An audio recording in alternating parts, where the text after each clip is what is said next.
काय म्हणते काय आवड्यांचं काम मोठं आहे आणि ती आता आमदारांची मुलगी आहे. त्यामुळे ती जर निवडून आली तर आमच्या भागाचं जरा काम जरा जास्त होणार.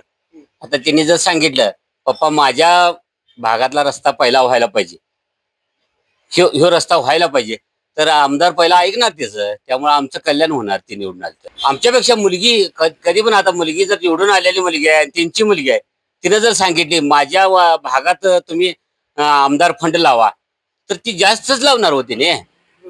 कारण ते शेवटी मुलावर प्रेम असते आणि त्यांच झालं होते.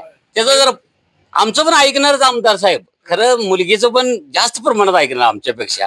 हाय की हो, तरुण आहे ती मुलगी एकदम. आता मला वाटतं एकदम म्हणजे 25 वर्षाची काहीतरी असेल किंवा 22. त्याचं वय मला माहित नाही. त्या वयात माणूस जास्त कामाचा असतोय. आता जे 25 वर्षाचा माणूस जे काम करू शकतोय ते आमची उमेद नसत्या. आमच्यामध्ये तेवढे शिक्षण भरपूर झालंय, त्यांची बोलायची पद्धत चांगली आहे आणि त्यांच्या माग इतिहास आहे. राजकारण केलेलं आहे, समाजकारण केलेलं आहे, राजकारण केलेलं आहे. त्यामुळे ती माणसं माणसं जरा समाजाचं कल्याण करायला बघणार हो.